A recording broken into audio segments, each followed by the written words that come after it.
Hello friends, good morning সবাইকে। আজকে এখন সকাল সকাল উঠে রেডি হয়ে গেছি।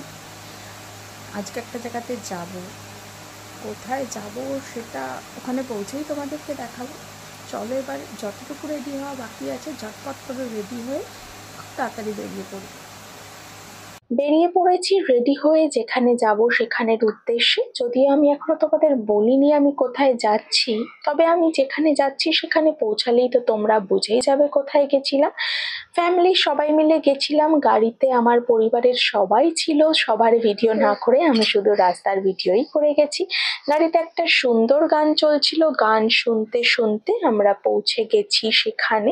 তো চলো এবার তোমরা দেখেই নাও। দেখতেই পাচ্ছ যে এটা দেখে বুঝতে পারছো আমি কোনো একটা মন্দিরে গেছিলাম। হ্যাঁ, আমি আজকে গেছিলাম নৈহাটিতে, নৈহাটির কালী মন্দিরে, বড় মার মন্দিরে পুজো দিতে। বাড়ি থেকে বেরিয়ে 1 ঘন্টা মতো লেগেছে আমাদের ওখানে পৌঁছাতে।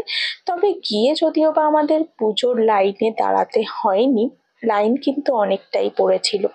ওখানে যিনি এমএলএ, নৈহাটির এমএলএ পার্থ ভৌমিক আমার হাজবেন্ডের ভীষণই ক্লোজ, তো সেই জন্য আমরা পৌঁছানোর সাথে সাথেই মন্দিরের ভেতরে ঢুকে গেছিলাম। আর এখানে দেখতেই পেলে আমার ফ্যামিলির সবাই কিন্তু রয়েছে। আমরা সবাই এখানে গিয়ে পুজোর ডালা নিয়ে নিয়েছি আর জুতো খুলে এবার বড় মার দর্শনে যাব। পুজোটা ওখানে গিয়ে ভীষণ ভালোভাবে দিয়েছি, খুব ভালো লেগেছে পুজো দিয়ে। তবে মন্দিরের ভেতরে ভিডিওটা সেভাবে করতে পারিনি, অল্প একটুই করেছি, কারণ ভেতরে ঢুকে ঠাকুরকে প্রণাম করব না ভিডিও করব, সেই জন্যে যতটুকু পেরেছি মায়ের মূর্তিটা তোমাদের দেখানোর জন্য ভিডিওটা করেছি।